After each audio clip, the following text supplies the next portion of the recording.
Hey everybody, welcome to Random Product Critic, our games series. We just got through our first game, the first Uncharted in the Uncharted trilogy, and that one was called Drake's Fortune. It was basically about going through a private island or something where there was a hidden treasure that initially the Spanish were going after and then the Nazis later. And this treasure basically was cursed, so they just tried to get rid of it towards the end instead of trying to take it home. So Uncharted 2, obviously we're going to have some sort of treasure we're going after. That's the whole idea of this game, is that we're reaching uncharted territory and we're trying to find some sort of treasure or something. And I expect this is going to be very similar to the previous game, where the first one, you had a little bit of puzzles, you had a little bit of adventure, and it was very heavy on a third-person shooter. So Uncharted 2, we'll find out what this looks like.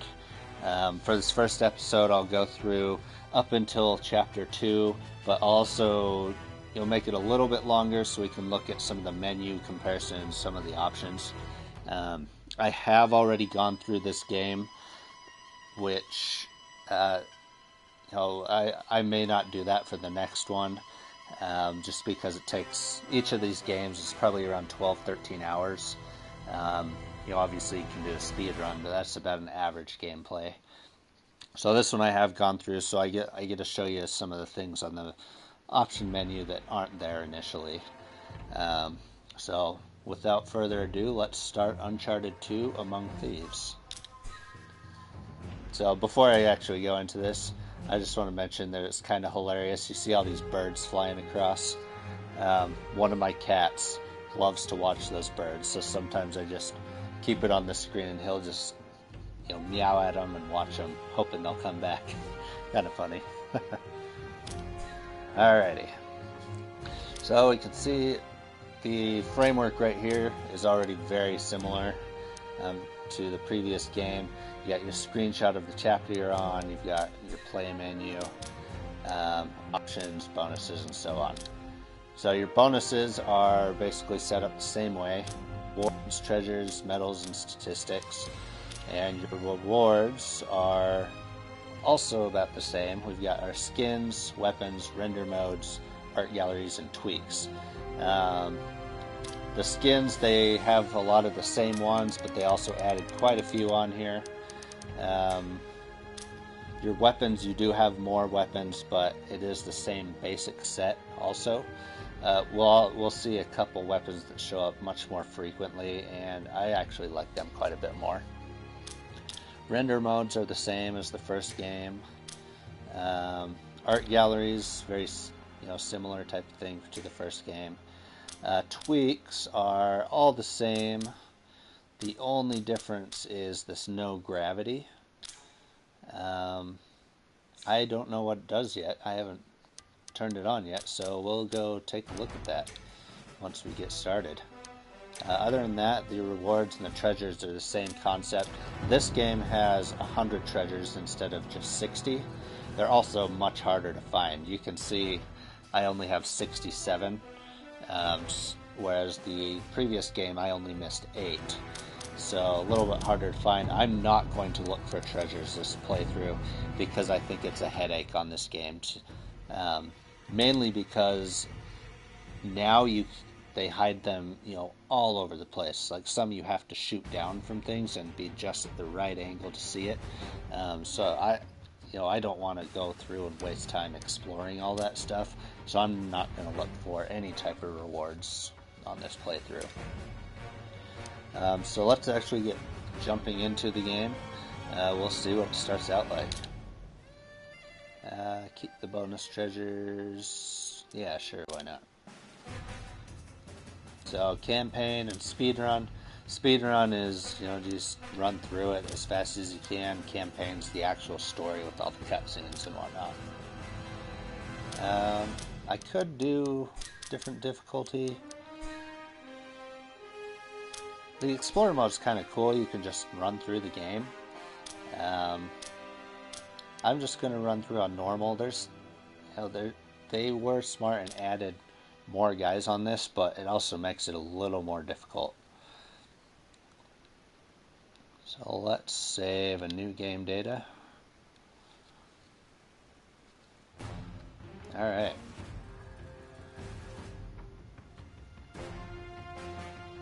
Okay, the loading icon is different already. The last one was a Spanish coin. This seems to be some sort of dagger.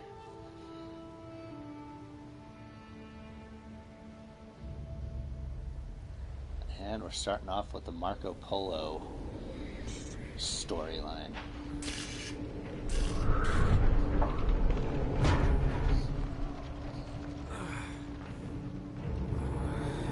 What's going on?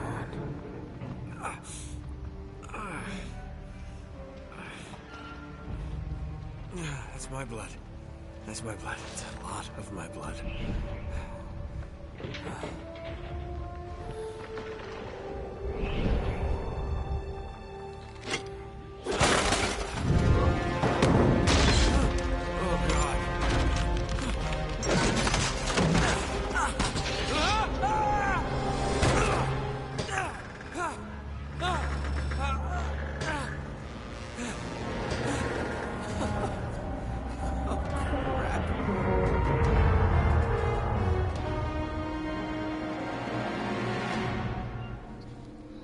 Interesting way to start out the game.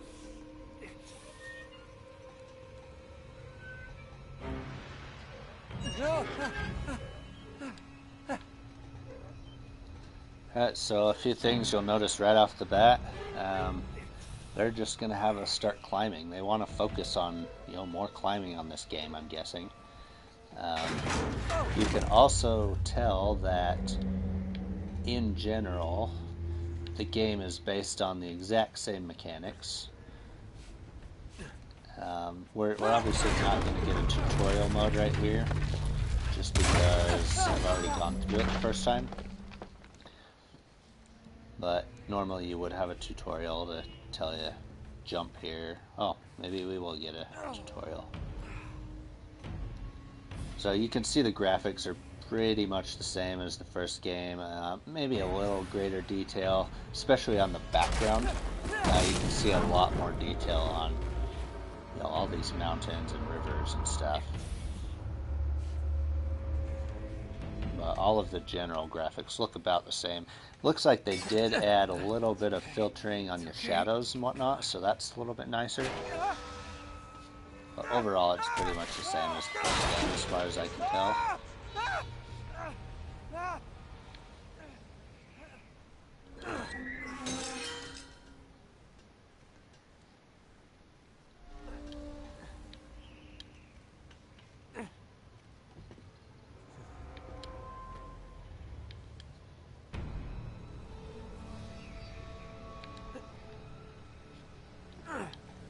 So far the camera angle is not bugging me, so that's a good sign.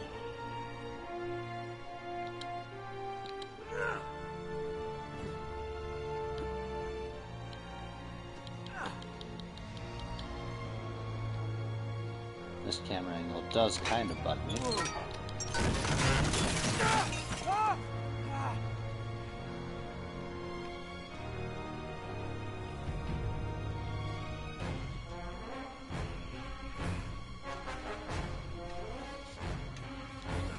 So it is kind of cool that we're just jumping right into the game. There's a lot of games out there that they just give you like a really basic tutorial that doesn't make a whole lot of sense sometimes. But this one, it's like, we're doing a tutorial, but we're also like, we have no idea what's going on. We can tell that something happened, so we're going to get flashbacks, and we're going to have to learn, why he's in this predicament.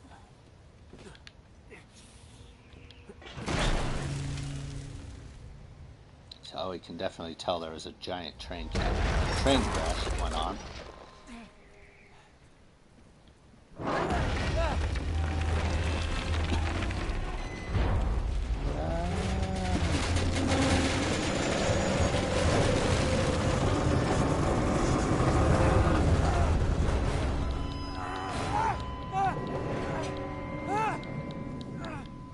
sure being pretty strong for having been shot.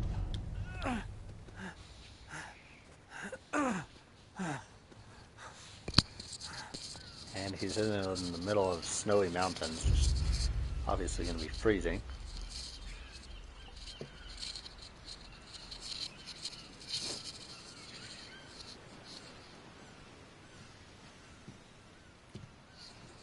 Buy me a drink, sailor. Harry Flynn? Hey! What the hell are you doing here? I'm looking for you, mate. Uh-oh. Should I be flattered or worried? Maybe a bit of both. Come here.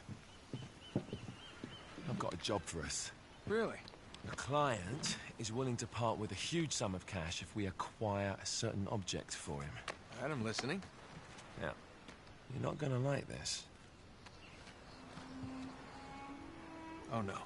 No, you're out of your mind. Yeah, you just hear me out for a No, second. Flynn, we both know 2 people who were killed trying to lift something out of this place. And one who made it out. Yeah, barely. I can't do this without you, Drake. You're the only one who's cracked it, and you know better than anyone it's a 2-person job. No. 3, actually. Right. And speak of the devil, here she comes now.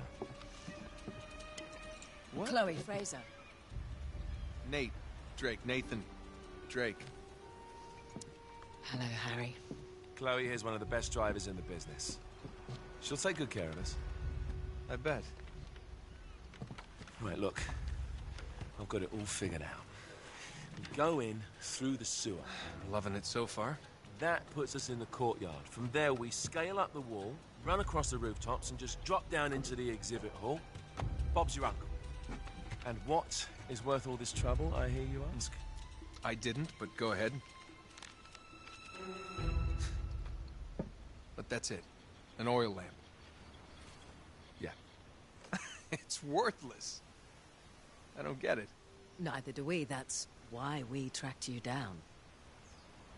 Well, it sounds like you're working for a nutcase. Some collector who's got too much time and money on his hands. And by the way, this is not worth any of it. But there's more. How's your 13th century Latin, mate? Where'd you get this? Borrowed it from the files of the nutcase. In Trebizond, we were set upon by thieves.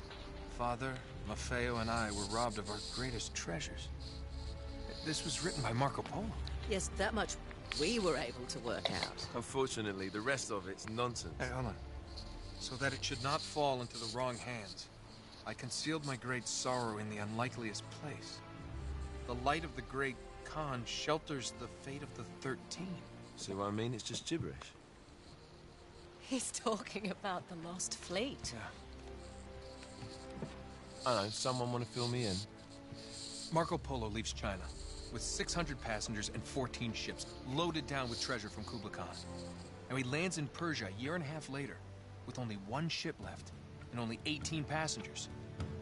Now, he recorded every detail of his journey, but he never told what happened to all those ships and the passengers. So somewhere out there are 13 ships loaded with the Emperor's treasure waiting to be found. Yeah, and that is what your client is after. Hey, look at this lamp. It's covered in Mongolian script. It must have been a gift from Kublai Khan.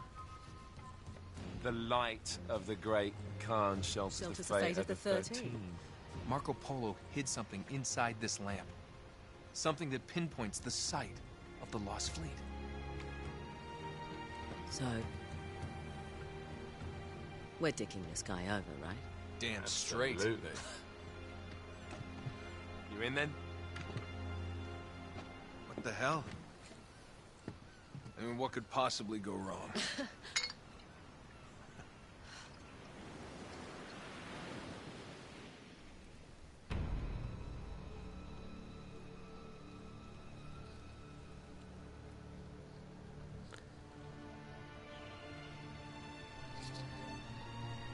So, quite an interesting flashback. We get a lot of backstory right here. So we learn that we're going after some mysterious thing that Marco Polo hid.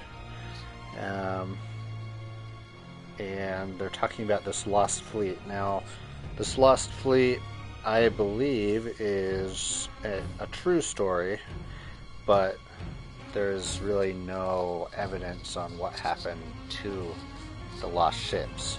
There was only one ship that was left on his journey or whatever, and he really didn't write really anything about it. So they're building a lot of cool fictitious story, obviously here, based on very loose facts in history. So that's one of my very favorite things. My very favorite series is Assassin's Creed, and they take that to the core. Like, they take history and build fictitious things into it, but in a way where it seems very realistic. So that's kind of cool that they did that here. Some other things about Marco Polo.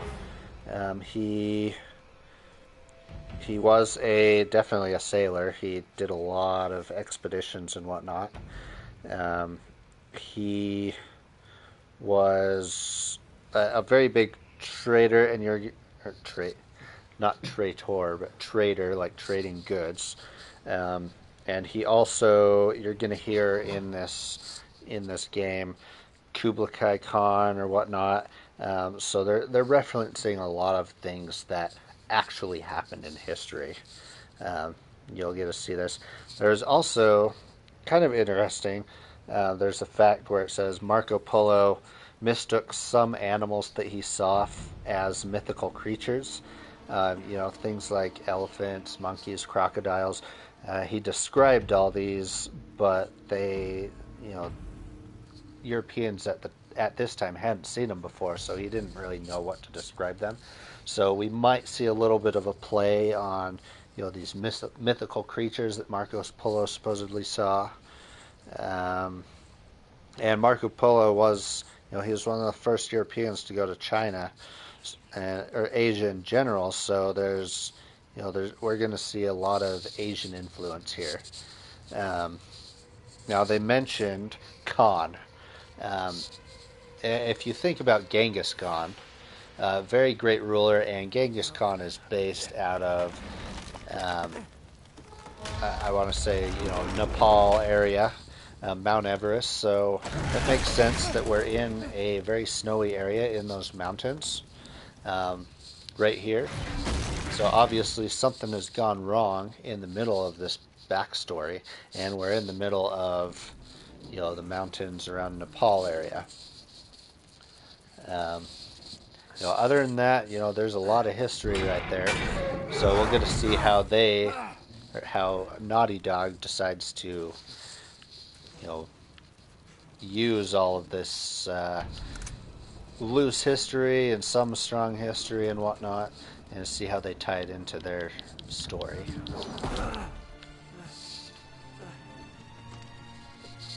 So as far as the fictitious part, we have seen a couple new characters. Look like they're going to be partners for grabbing some sort of artifact. Of course it's locked. We had Chloe, and I already forgot the other guy's name because I have horrible short-term memory. But we have these two partners, at least in the initial story. And we're going to see a lot more cutscenes and stuff. Right now we're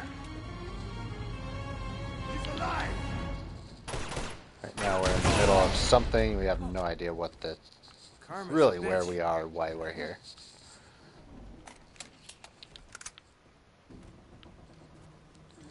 Okay, and while I'm going through, I will also mention, I mentioned at the end of the previous series, that I'm going to be, the previous series I just broke it into random parts, pretty much whenever I was sick of playing or whatever. This series, I'm going to try my best to break it up on the chapters on this game, so that I believe there's 20 some odd chapters, so we'll have about 20 episodes. I may or may not combine some of the chapters depending on how much time I have. And also a problem I had on the previous series was Comcast blipped out my internet a couple times, so the episodes stopped prematurely.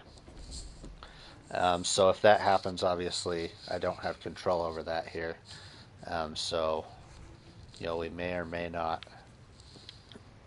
We may or may not follow to the chapters exactly. We'll see what happens.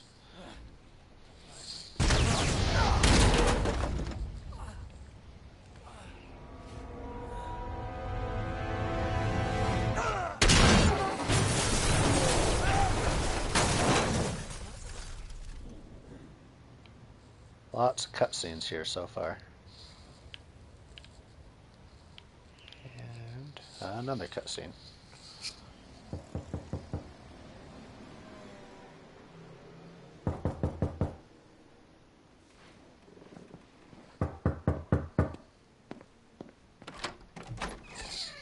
Hello. Well, so much for foreplay. You mind telling me what the hell is going on? You mean with Flynn? Yeah, you might have warned me. And missed the look on your face? Anyway, you haven't exactly made yourself easy to find. Talk about making yourself easy. Oh, you're not jealous. You'll Let's not find forget there's who a walked lot out of on him, after all. hilarious You don't references get to in be here. jealous. Wait a minute. Way If more it than makes the you previous feel any game. better, my relationship with Flynn is strictly professional. Really? Mostly professional. No. When I figured out he was actually on to something, I thought you'd want to be in on the action. So what's the plan? Just like we said, we pull the heist, we find the ships, and we make off with the treasure. With Flynn. Mm-hmm. And then? And then we split the take 3 ways, and you and I just disappear. Together, this time. I see. Until then, he can't know about us. He's gonna be pissed. He's gonna be fine. Trust me.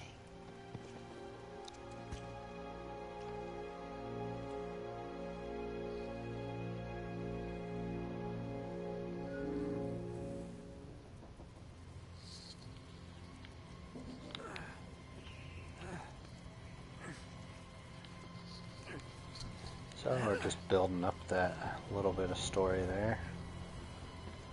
We know that we're in cohorts kind of secretly with this Chloe chick. And we can also see, if we look at the writing here, we can definitely tell now that we are in the Nepal area. Like, this is that writing. Mongolian writing, I believe.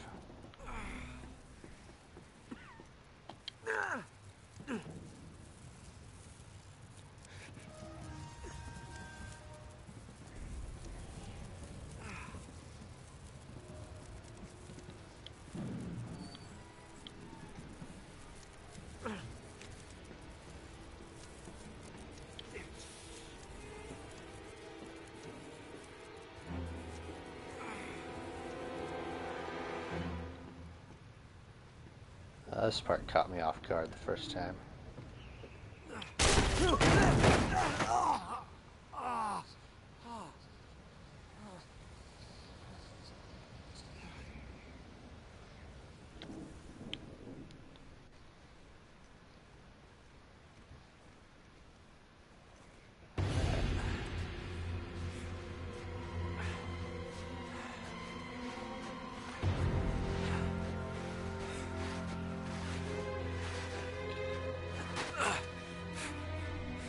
Kind of creepy looking face. This is that dagger we saw on the very first window. It's like the loading spinner.